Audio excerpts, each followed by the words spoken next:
Hi, party people. It's your girl, Lolade Siyonbola, here on Black Genius. Welcome, welcome, welcome. Thank you for watching with me today.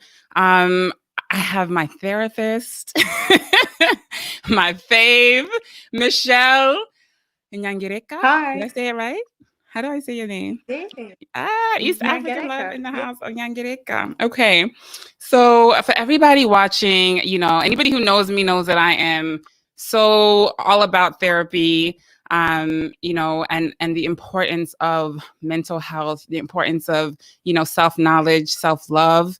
Um, we can talk about liberation and overthrowing white supremacy all day long, but if we're not internally healed individually, none of that is sustainable. None of that is really going to happen. So for me at Noir Labs, it's about empowering individuals, empowering, families, empowering communities to really believe in their value and know what they deserve and know what they want, to have a vision for the future.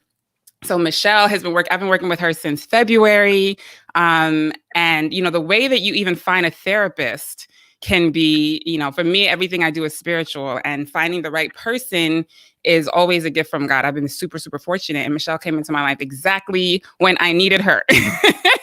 There would be no Black Genius if not for Michelle, because I was so busy getting in front of myself and being afraid. Michelle, welcome. I'm going to tell the people a little bit about your background. So you started out at the BBC doing diversity work. You've done some film and television research, and you studied psychology for like 9 years doing research in Uganda. And now you're just like saving lives, including mine. So thank you very much for being here.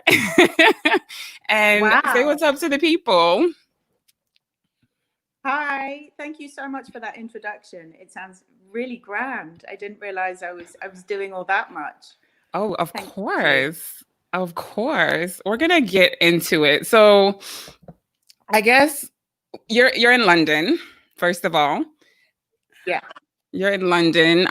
Yeah. How long have you weren't born in London, you started in Cambridge. How long have you lived in London? So I moved to London just before we started working together. So at the beginning of February, but I grew up in Cambridge, moved away, went back, moved away, and it always pulled me back. And so I'm hoping that this move to London is permanent, that I won't be going back to Cambridge. Yeah, let's start with Cambridge right here. That's where I am. Your story started here. Your parents are from Uganda. What brought your parents to Cambridge?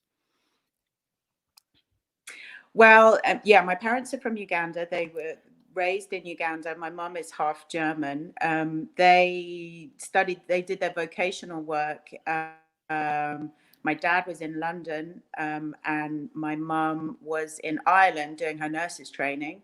And then they met back in Uganda and left when Idi Amin came to power. So in about 1971, they moved, first of all, to Milton Keynes. I don't know if you know anything about Milton Keynes. I've heard the name, but I don't remember the story.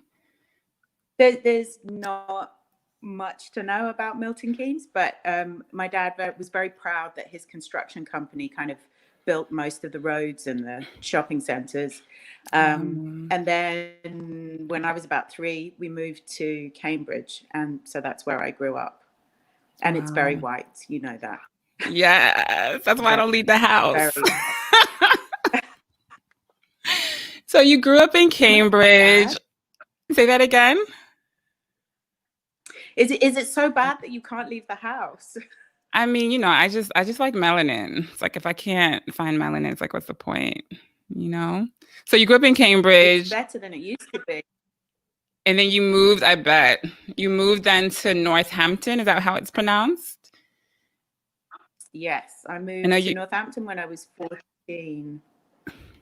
And you told me a bit about that transition, because you said it was super white in Cambridge and then a bit more diverse in Northampton. How was that for you, blending in with folks in Northampton? So I was thinking about my relationship to my Blackness and how it kind of it's come in waves of being slightly more radical and then flattening it out. And I suppose my most radical phase was in my teens and when I was in Northampton. And really in my teenage way, working against apartheid in South Africa. So when I went to college in Northampton to do my A levels, there was a Black contingent, and I was like, oh, hallelujah, I found my people, I'm going to feel comfortable.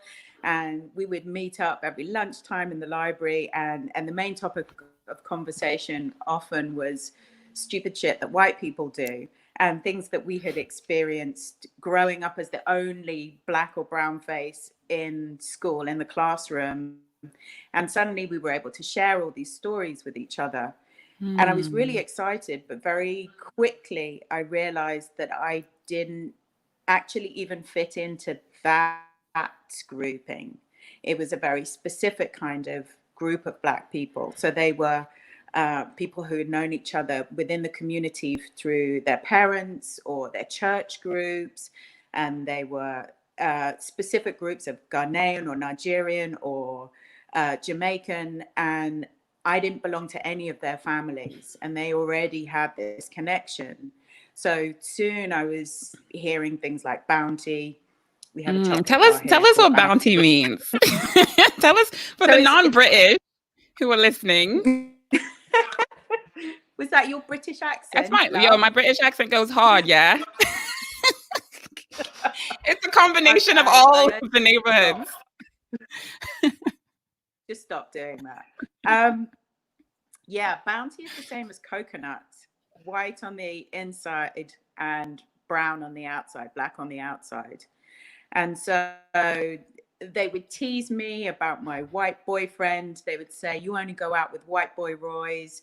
I didn't wear chunky gold jewelry. So I was suddenly like outside my own group where I'd found these people and I didn't quite belong even there. So yeah, that was a rude awakening for me to realize that just because I was I was Black, it didn't mean that I fit in with every Black person. And it took a while to really understand what my Black niche was. Yeah. What is your Black niche?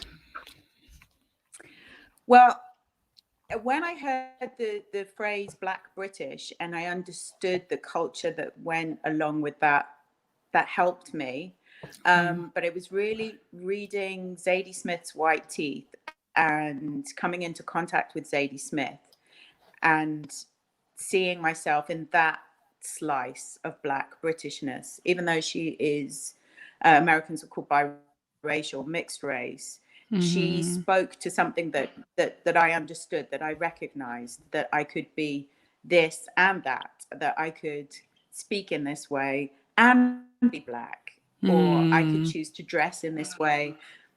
Often I would like not quite fit into a particular category. So at school, I would dress in really hippie clothes, but then the next day I would be in something a bit more hip hop, and friends would say, well, you can't be hippie and hip hop. And I think we've talked a lot about Lauryn Hill's Unplugged sessions. Yeah. And so very late in life, coming to that made me realize, well, and she says something like, what are you, like a hip hop folk singer now? And so it took me until that long in my 40s to realize that actually my iteration of Black might not be the same as somebody else's. It was all of these things, and my unique Blackness. Yeah. So it's not just one thing or the other. So you finally you found this in your 40s, but you went through a journey from Northampton to college back in Bristol, right? Bristol. Yes. Also very white.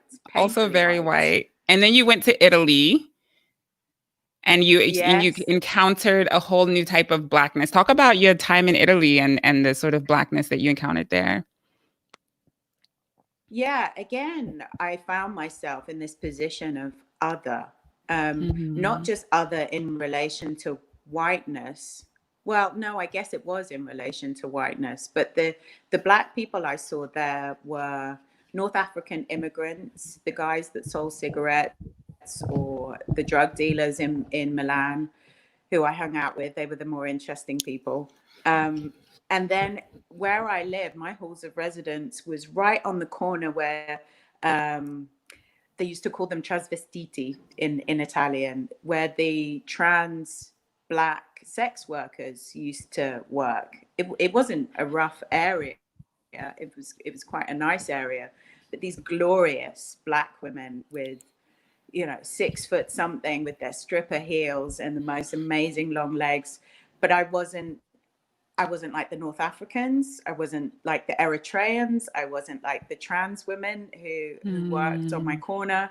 I wasn't any of those. I was this slice of, I think, acceptable Blackness to many Italians, because I was a student and because I would declare that I was English. That was my first identity, first and foremost, was that I was English.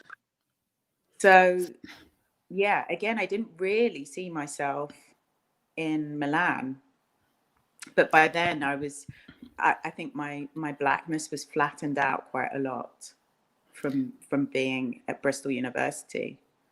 Because you said that you describe yourself as an unapologetic people watcher, right? And when you say that, and hearing your story, because I moved around a lot, and I had a lot of experiences of being the other, the only this or the only that. And I'm thinking back to one of my professors, Elijah Anderson, who he taught us a lot about. He's an ethnographer, and so he taught us a lot about just that skill. And he spoke about how when you are accustomed to being sort of on the periphery, it makes it easier for you to observe others. I always struggle with that word. Observe others and make sort of,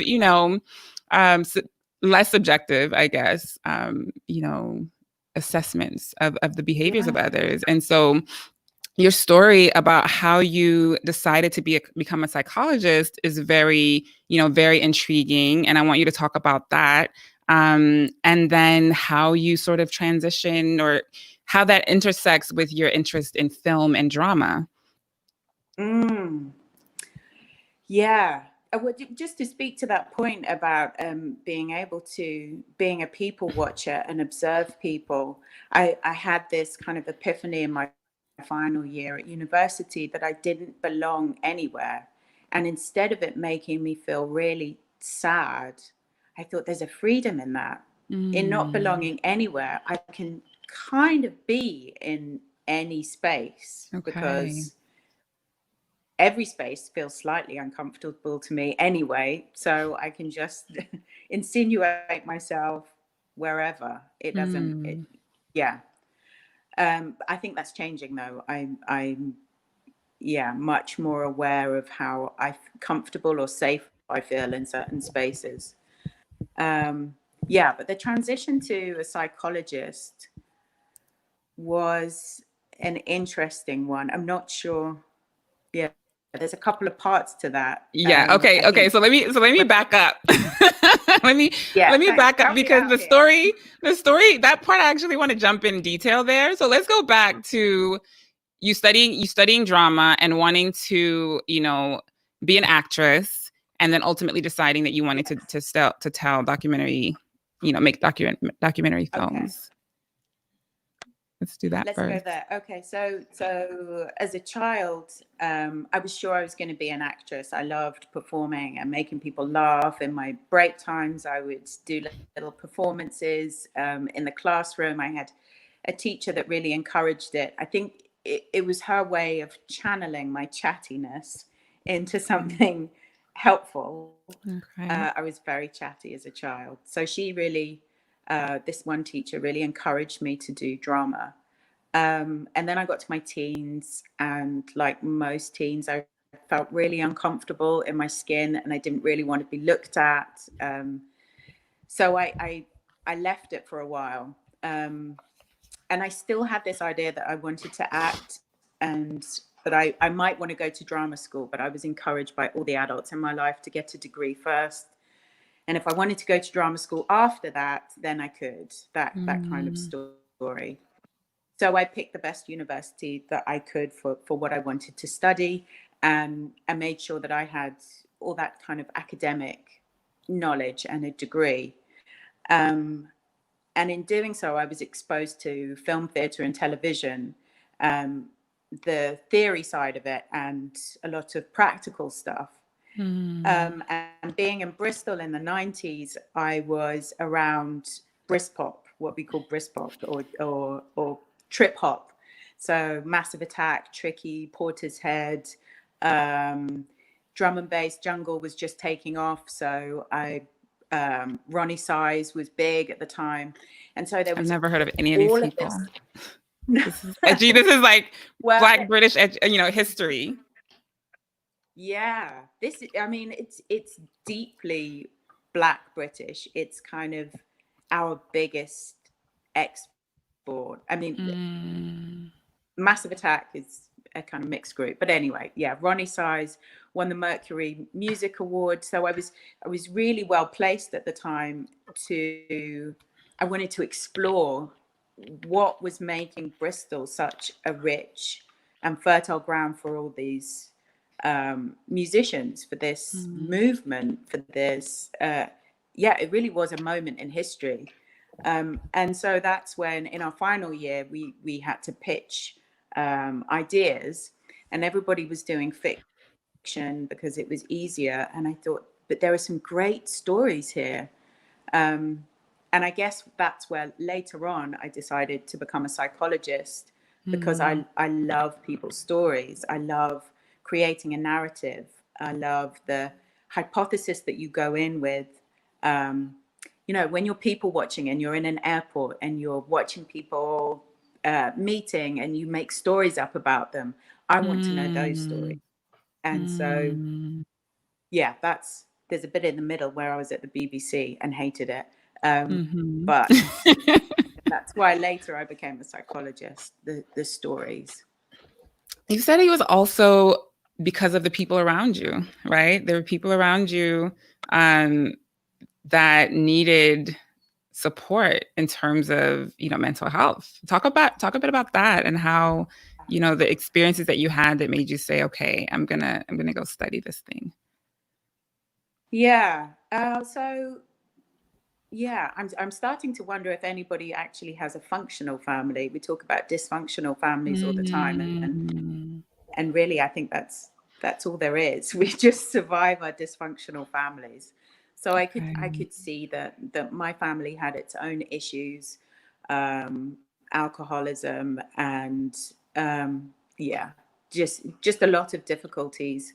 And then the friendships that I had, I seemed to have more friends with mental health problems than the average person. I think at one time I knew 5 people with bipolar disorder, and that was just normal to me. And I was very curious about people.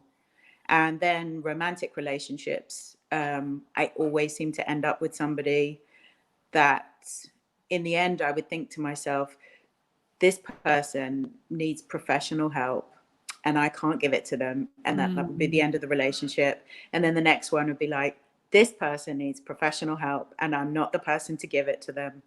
And then I married somebody that was like, this person needs professional help. I'm going to work out how I can help them. I need to know everything about this. I really felt like I needed to get on top of it. So while I was thinking about all of the things, so I was taking a career break, which ended up being about 6 years from the BBC, after the BBC. And I was putting together all my life experiences, what I was good at and what I was interested in. And psychologist was what I came up with. Not straight away. I think it was just around talking therapy. And then eventually I moved into counseling psychology. Wow. At 9 years. It seems kind of, it seems like you're a bit sensitive to the needs of those around you, because, now we talk a lot about mental health, but the time period that you're talking about sounds like it was over more than 10, 15 years ago that you actually made this decision to go back to school. Oh, yeah. Mental health was not, so for you to even sort of be able to identify that there were crises, that need, and even bipolar is something that has only recently become part of, the sort of societal lexicon. So what do you think Mm, made you a bit sensitive to these needs and the people around you? What were you also seeing? yeah. Well, what I was seeing and I couldn't name growing up was a lot of my parents' trauma. Okay. Mostly my mother, because she was the one who raised me, and she was present in my early childhood.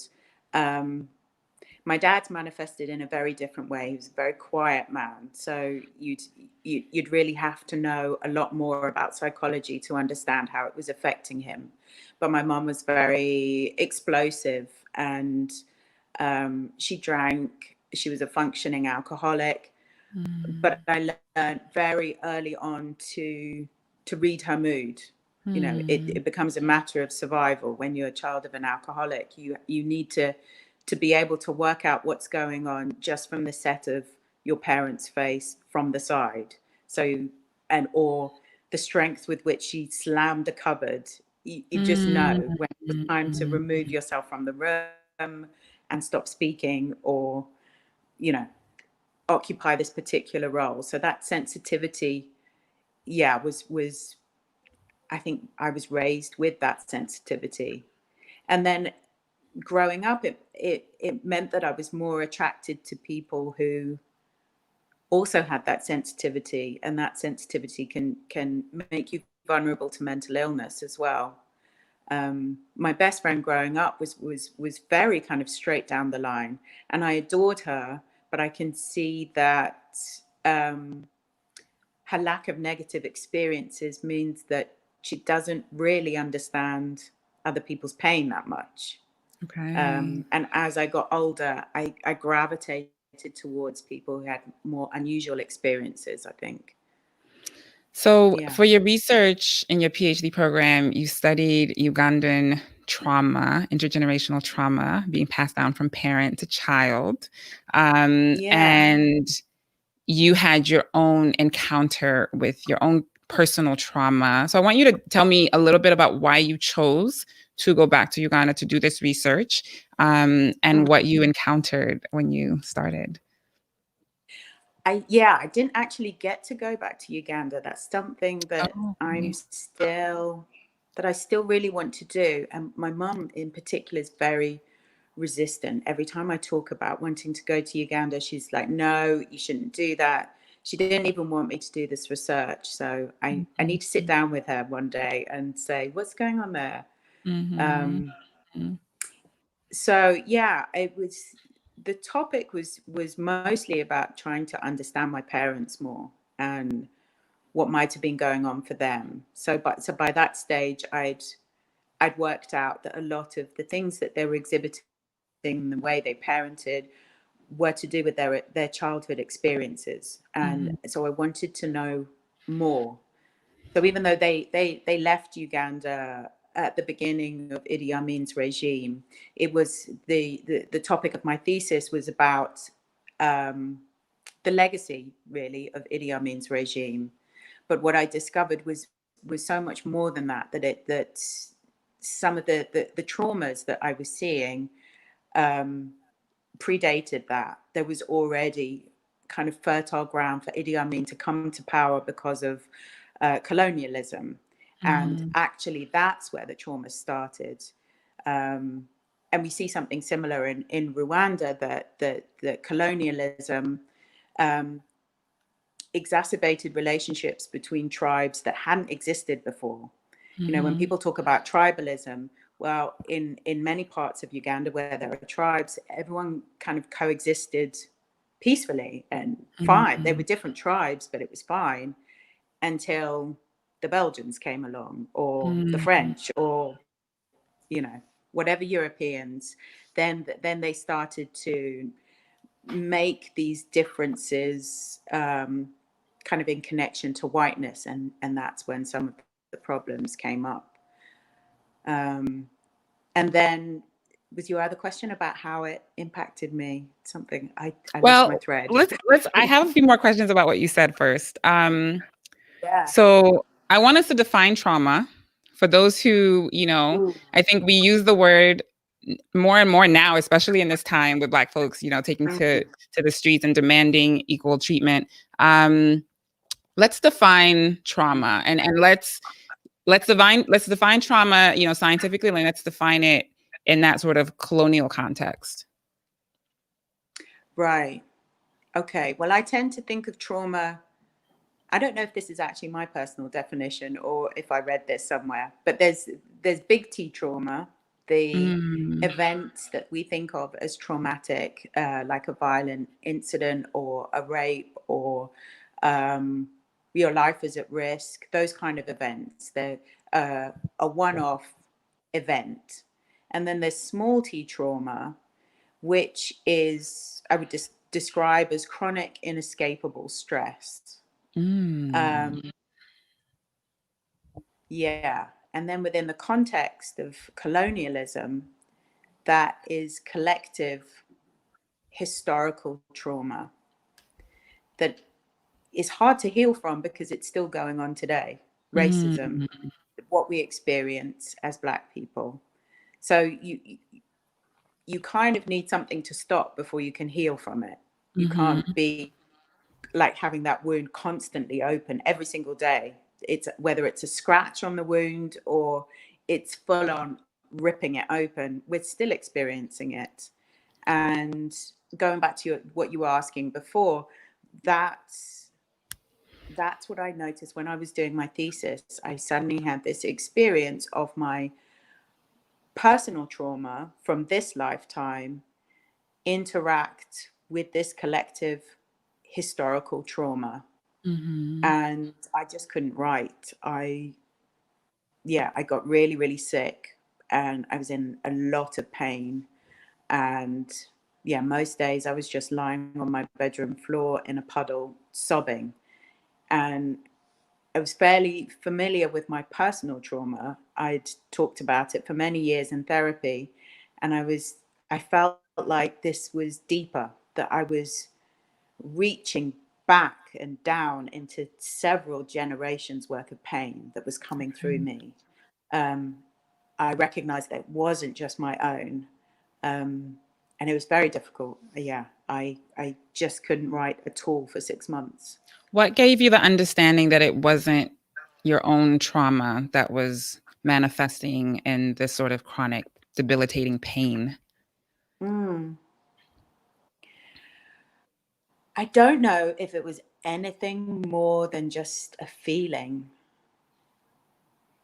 I remember lying on my bedroom floor thinking, how can this just be about writing my thesis? This is just an academic exercise. I know how to do this. I know how to do this, and I know how to talk about my pain. So why is it hurting so much? And there's nothing I can see in my environment right now that will make sense of the depth of this pain that I'm feeling now. Because you were already kind of prioritizing your mental health. You already were in therapy at this point. Yeah. I had been for probably about 10 years already by then. So what did you... Go ahead. There was nothing new to uncover about my story, your personal trauma, my personal history. Yeah.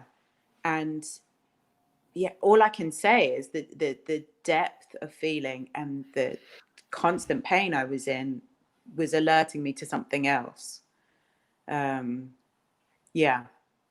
It's funny, I had a divination yesterday and she was talking about doing a lot of womb work. I also had an energy healing a few days before that, and she was talking about my sacral chakra and the womb. And when I was going through this experience, not being able to write my thesis and being in terrible pain, one of the things was this screaming pain in my ovaries.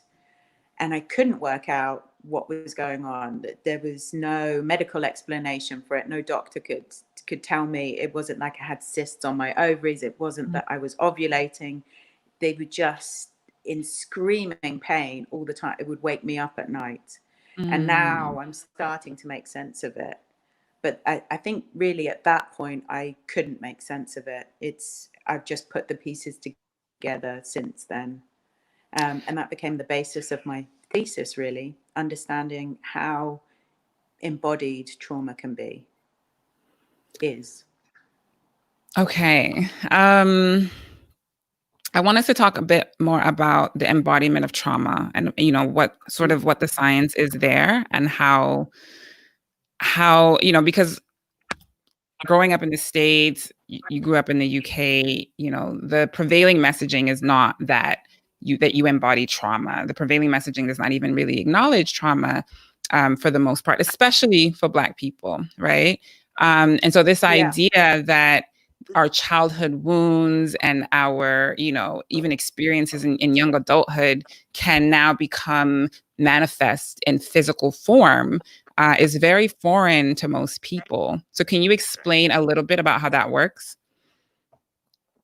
Oh, wow. Okay. Well, I think the current health crisis around COVID is really highlighting what we've kind of already known for a while, that Black people are suffering disproportionately, not just because of socioeconomic circumstances, but because of pre-existing health conditions. And yes, they're partly to do with socioeconomic circumstances, but they're also a manifestation of how trauma is embodied. So there are a lot of things that we see in the Black community. There are higher instances of diabetes, for example, which is an autoimmune condition. And there are lots and lots of autoimmune conditions that Black people disproportionately experience. And the psychological part of that is not just that the body is physically attacking itself, it's difficult to create boundaries between the self and what's outside the self. I'm not sure if I'm explaining the science particularly behind it, but the science is out there if you really want to look at it. No, I mean, this is a start, right? And I want you to talk a little bit about what an autoimmune disease is or what autoimmune conditions are. There are so many. So diabetes is one of them. Arthritis is another. Glaucoma, which I suffer from, is another one. And then things like chronic fatigue syndrome or fibromyalgia. And then just basic kind of inflammation of the joints, joint Rheumatoid, pain, arthritis, and things like that. Yeah, all of that. I'm trying to think what else counts as an autoimmune disorder. But the things that we also see a higher incidence of in Black women is polycystic ovarian syndrome, fibroids, endometriosis, things like that. So yeah, they're all kind of connected. So let's try to extract some understanding from this idea of the physical manifestation of an autoimmune disease where your body is attacking itself and the sort of psychological and spiritual dimension of that. So you told me a story about your German grandfather. Oh, yeah. and the history of, your family. I want to get to Nyabingi as soon as possible, but I want to talk about your family history. So you told me about this story about, you set up your ancestral altar and, you put your white German grandfather on there. And, every time you came to the altar, the photo was face down on the ground. And I want you to walk us through coming to the realization that, okay, I need to put this person on my altar. And then the understanding of what the spiritual dimensions were inside of you and how you felt about this person as opposed to your Black ancestors. Right. Ancestry. So I guess what's important to know is that I'm also a Buddhist. I am an SGI Buddhist. So we practice by chanting to the Gohonzon, which is a scroll, but it's a representation of our life. So my ancestral altar was next to my Gohonzon, and I had my dad's possessions.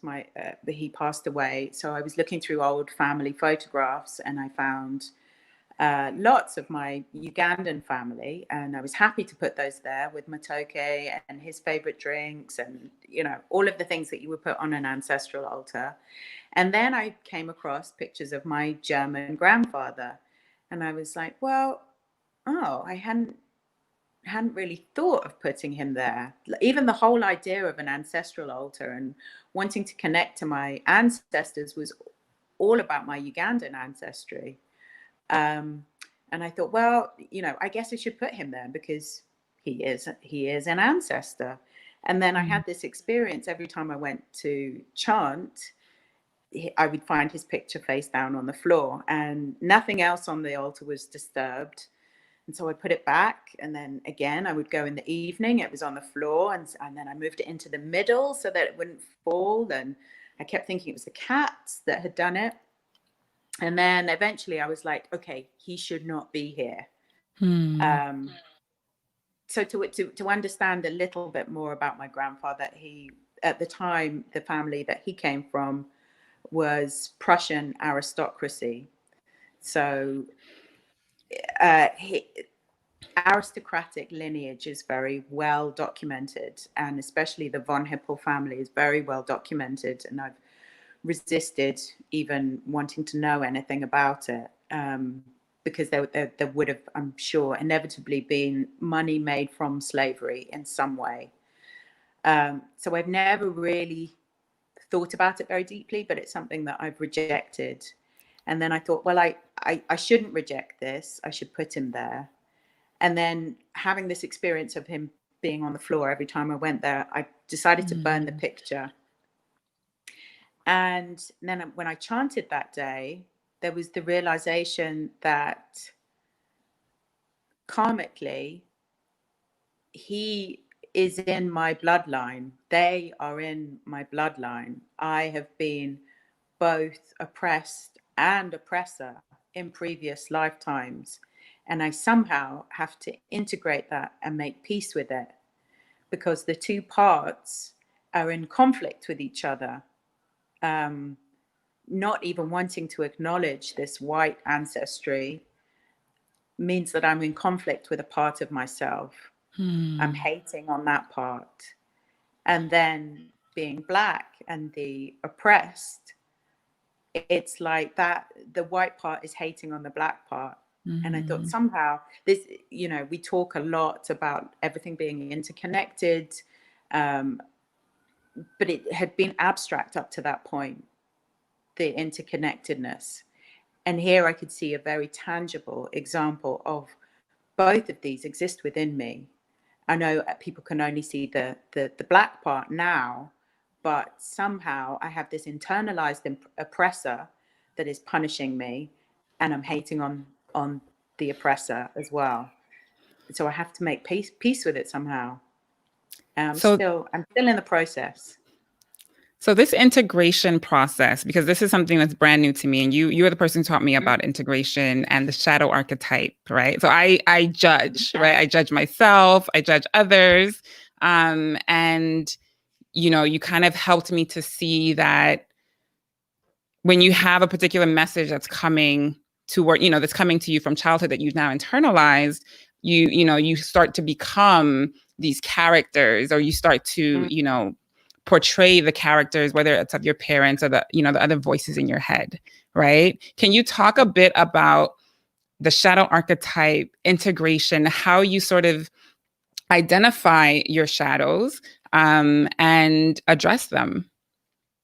Ooh, that's a good question. That's a big question. I mean, I wanted, because what your example is so real with your ancestors, and it's also very, it's a little bit abstract, right? For someone who doesn't, sort of practice in that dimension. So I wanted to bring a connection that is, that's very tangible, because we all have shadows, right? You've said that we all have things that, different parts of us that we don't accept, so we think that we think of ourselves in a particular way, in probably a particular positive light.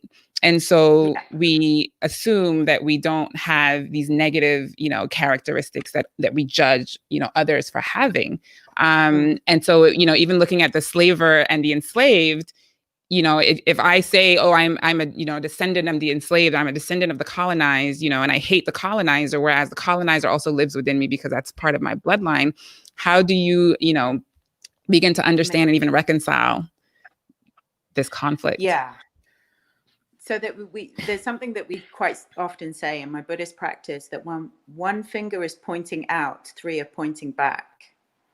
So that's the easiest way to recognize any shadow parts. And I would say there's more than one shadow. If you're willing to go into that work, you can see. So we all have archetypes within us in different areas of our lives. And each archetype has a positive aspect and a negative one. And the shadow, the negative, the one that we call negative, is the bit that we can't see. And it's incredibly slippery. And when I've been with people in sessions and we get close to the shadow, and then I repeat in the following session, well, what did you think about this? They can remember the bit before the shadow. They can remember the bit after the shadow. They can't remember the bit where we actually got to the shadow. It's so slippery. And I've done it myself when I'm chanting, when I'm in front of the Gohonzon. It's like I start getting close to the shadow and then I swerve away somehow. So our mind doesn't really want to perceive it and keeps it unconscious. And the best way to notice it is in how you're judging other people. The chances are that whatever you're judging in somebody else also exists within you, and you can't see, which is a lot of what we see out in the world in terms of the conflict that's happening. It's people projecting their shadow out onto others. So effectively, the most important thing about shadow work is that we stop projecting our shit onto other people and hurting people. So it's really important to do that shadow work. What was the other part that you asked me? There were quite a few bits to it. There's so many parts to it. I mean, I think you kind of answered the question of what I was getting at. It was just to help people understand, what shadow work is and how it affects our day-to-day, sort of interactions with ourselves and with others. I think the work of Caroline Myss is really good to help understand that, and to understand where exactly these archetypes are in certain areas of your life, and how there's some degree of destiny to it all. Not destiny. It's not like you can't change it, because you can always flip it to a more positive aspect. But once you understand, like I have this bully archetype, which I see as my internal oppressor, that will shut me down every time I try to step into my truth and my creativity in particular. I have a saboteur as well. We all have saboteur, but once you understand exactly where it is in your life, in which area, then you can start to nurture and encourage the positive aspect, rather than be, I don't want to say slave to, I really don't want to say slave to, but I can't find any other word, to be enslaved by these negative aspects. Once you can see it, once it's conscious, then it stops running the show without your permission. The shadow aspect. Yeah. Let's go back to your ancestors for a minute, because when I asked you if you had a blank check and you could tell any story, you said you would tell the story of Nyabingi. And yes. I told you I had heard of Nyabingi as an order out of Jamaica, but you gave me the history rooted in Uganda. Can you tell us a little bit about the meaning of the name Nyabingi and the history of that, and how it might intersect with your bloodline and your ancestry? Okay, so Nyabingi means death to all oppressors. I'm choosing as a Buddhist to interpret death as the end to oppression, a spiritual death rather than a physical one. Okay. So Nyabingi was a Ugandan tribal queen from the 1700s. And she was killed for her kingdom. She married a man from another kingdom, and he killed her to inherit her kingdom. But from her developed this cult, which was female centered.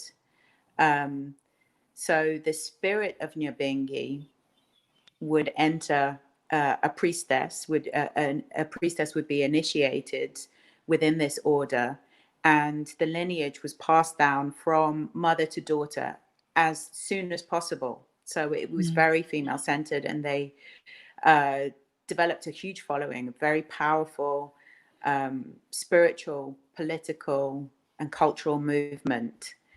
And their power was such of this order that the colonial powers at the turn of that, I think 1900s, 1920s, around then, became very scared of this cult. And the British actually outlawed witchcraft or any other religious practices other than Christianity around this time because they were so scared. And followers of the Nyabingi cult were murdered. And then eventually, with Marcus Garvey, traveled over to Jamaica and became part of Rastafarianism. And it centers around the drum beat and the chanting rhythms. Yeah. So I guess I have a question about whether it intersects with my lineage.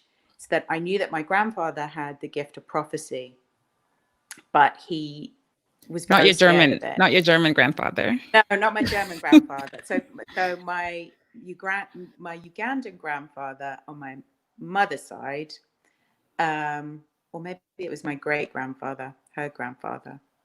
Anyway, he had the gift of prophecy, and he was very scared of it, so he hid it. So it didn't get passed down.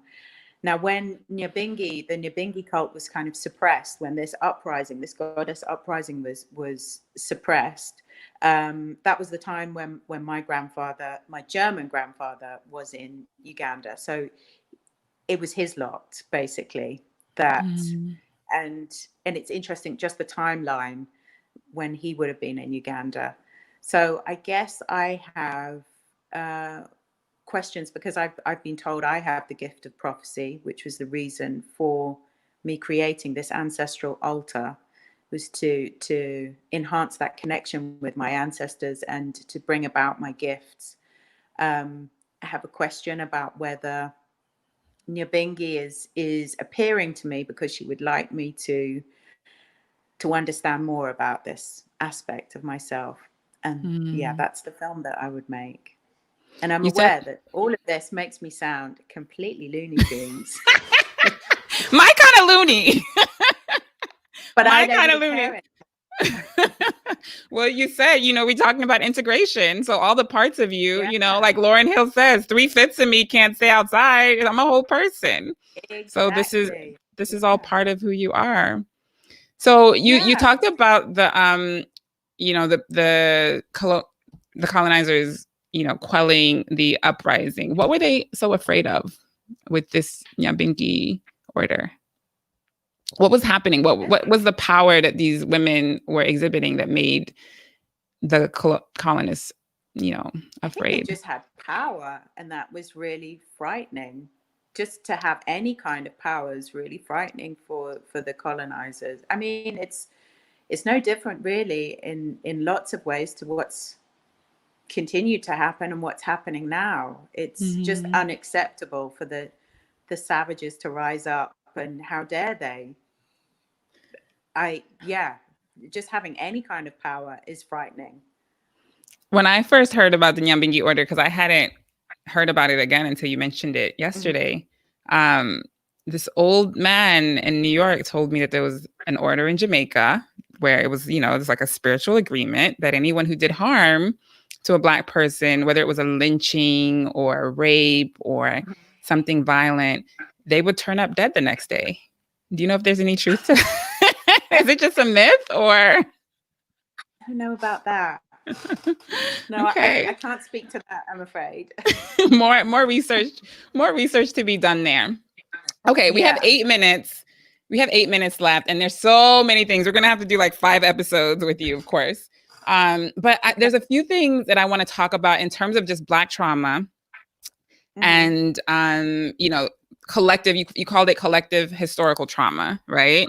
So we all know slavery, colonialism, Jim Crow, the prison industrial complex, pharmaceuticals, the food, right? Like there's an endless list of ways that the genocide on Black lives, on Black people has been, executed over the last 400 years, right? And so I think it's Michelle Alexander who talks about PTSD.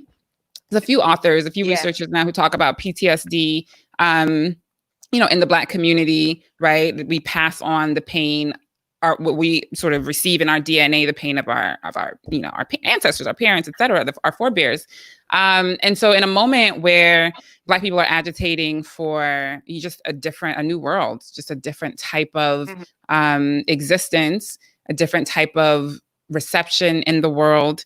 You and I have spoken a lot about this sort of autoimmune crisis that's happening amongst Black women and how it's helping us to see our power, because when you can't get help outside, you now have to go within. So I want you to talk a bit about collective historical trauma amongst, Black folk globally, and how we can begin to address it through our mental health practices. Again, another big question. I know. That's how I try to shorten the time. It's like I have to ask like 10 questions in one. Okay. So I guess I would refer back to what I wrote in my thesis, that I saw two distinct systems within the individual, that trauma needs to be, trauma was introduced or came about through the mind, the body, and spirit. One thing that we don't talk about too much is how colonialism broke us mostly mentally, by taking away our spiritual practices, cultural traditions, and that's the best way to colonize a people. It's not just physical. It's taking away. Culture can protect you against trauma, but it can also become the trauma if you're removed from it, if you're taken from it, and it's destroyed.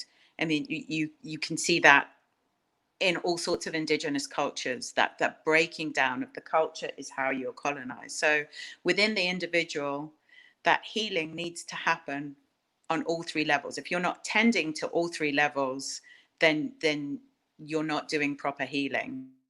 And then the other part was, I saw trauma happen on multiple levels. So there's the individual, then there's the individual's DNA, and then trauma happens within the family, the community, and then on the societal level. So the healing needs to take place on all those levels.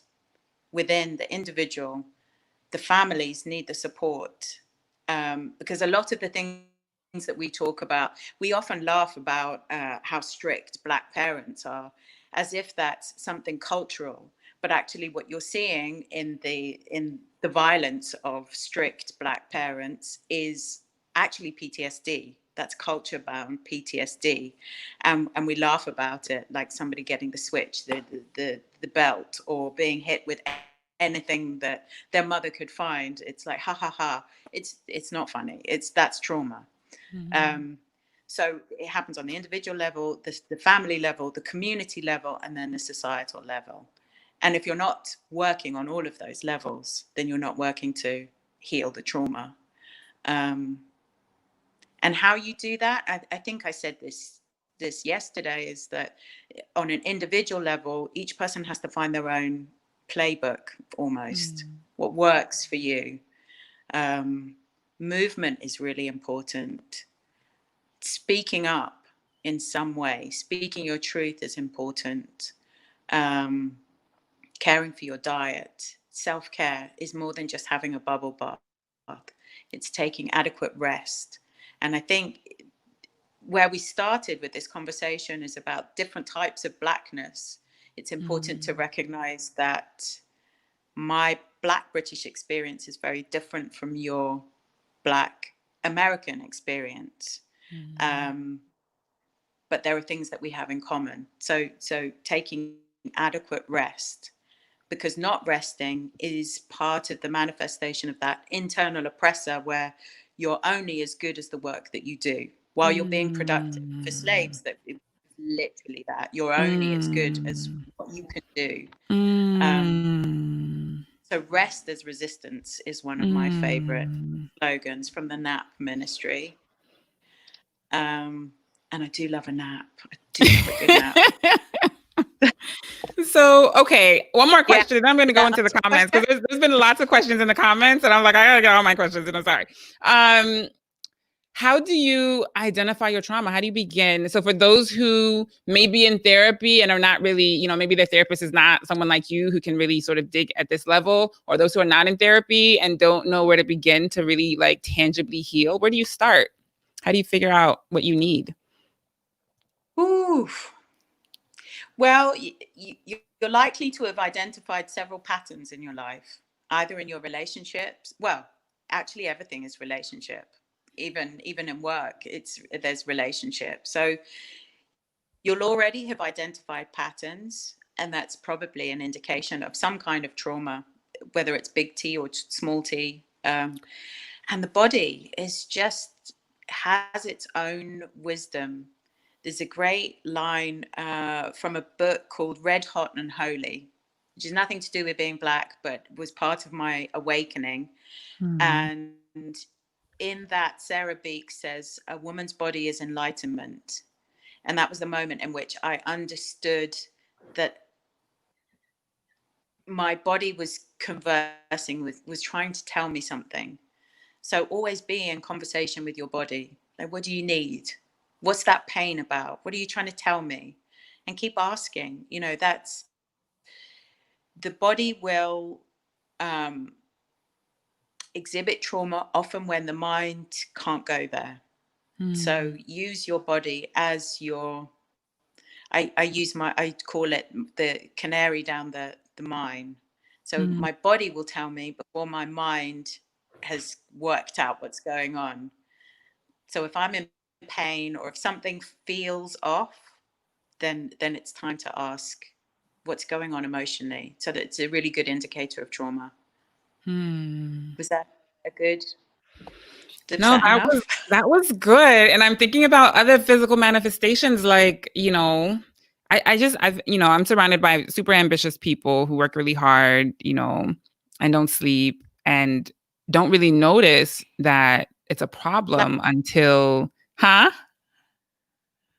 Like you, super ambitious. super ambitious, but, you know, don't really notice how that striving can, you know, can sort of express itself in sort of unevenness in the body. And so I mean, I think, are there signs even before it comes to that sort of pain? Are there signs that we can look for in our body? Is it just a matter of, because I know like when you meditate, if you do a guided meditation and it's like a body scan, right? You're looking for tension or whatever. I'm just curious if there are even earlier signs before it comes to the pain. Well, I think you brought up an important point there, that the busyness actually is a manifestation of trauma as well. It's a way you can stay disconnected from your feelings because it's so socially validated. You get so much kind of kudos from being busy, not getting any sleep. Oh, I only have 4 hours sleep. I'm always working. It's a manifestation of trauma. If you can't stop and rest, then it's likely that there's something that you don't want to look at, and you're getting your value from how much you work. So yeah, before you burn out, if you're getting to the point always of burning out or being exhausted, that's a pretty good indication. All right. So I'm going to do a super late shout out to everybody that's watching who's been commenting. If you're watching, you haven't commented, drop an emoji. If you have a therapist, let us know. If you're looking for one, we'll put you in touch with Michelle. And then don't let me forget to ask about your filmmaker question. So shout out to Nadine, Crystal. Yeah. Thank you, Uzo, for handling the comments, holding it down. Shout out to Ayodele. Ayodele asked about alopecia, if that's an expression of trauma. Yes. Yes, my baby boy, my Farah's son has some serious alopecia, and it's like, how do you begin to uncover, even in a child, these sorts of embodiments of trauma? Okay, I also asked, how does one reverse an autoimmune issue? I think you've started to answer this, but if there's anything else you want to add, if the internal system begins attacking itself, would the reversal also have to be done psychologically, or can herbs and diet, change the situation? Yeah, always those 3 levels. So work on your diet, get a good therapist that understands, and also have a look at your spiritual practices. Whatever spirituality means to you, it doesn't have to mean going to church or, whatever counts as a spiritual practice. Make sure that you incorporate that into your daily life on a regular basis. Beautiful. Shout out to my mom. Thank you for watching. Shout out to Kirsten, Naga. People are really appreciating the conversation. I'm going to wrap it up by asking you what your vision is for Black liberation, especially, through mental health. What would you do with $10 million to advance the Black liberation cause, mental health? I would help more Black students to get qualified as therapists, because it's important for Black people to have Black therapists who understand, even if they never want to talk about race, it's important to have a Black therapist. So I would get more money into creating more Black therapists, work within the communities to remove the stigmatization of talking to outsiders. And I guess that stigmatization would be slightly less if there were Black therapists, but we also hear a lot about just pray harder. Prayer is great. Get the prayer in there, get the crystals in there, but also therapy. You need therapy and prayer. Do both. And then simultaneously, I would get on the curriculum a greater understanding of an Afro-centric approach or an intercultural approach to therapy, because there isn't enough understanding, and currently most of the theories are Eurocentric and could cause more harm than good. We're more community orientated than this individualistic society that we're currently living in, and that's a trauma in and of itself. We don't have the same kind of communities that we might have done, in Africa. Traditional ways. All right. That's my doctor. That's your vision. I love it. If you want to work with Dr. Michelle, it's drmichelle.co.uk, correct? Yes. Is that your site? Okay. If you want to, there's a lot of sites. I'll make sure that we send out some resources on our social media for finding Black therapists, but Dr. Michelle is willing to do what do we call it? Telemedicine, where people call, and all of my sessions have been over the phone or Zoom. So it's been super effective. All right. Yeah. Thank you guys so much for watching. We really appreciate you. Get yourself a therapist, meditate, breathe, soak in the tub, do all the things. Stay connected here. Follow us on Instagram if you haven't already. Subscribe to our YouTube page. We're going to be transitioning from Facebook to YouTube very soon. So make sure that you are on our mailing list. Go to northpress.org and join our mailing list. And stay connected. Take care of yourselves. We love you. Peace. Bye. Bye.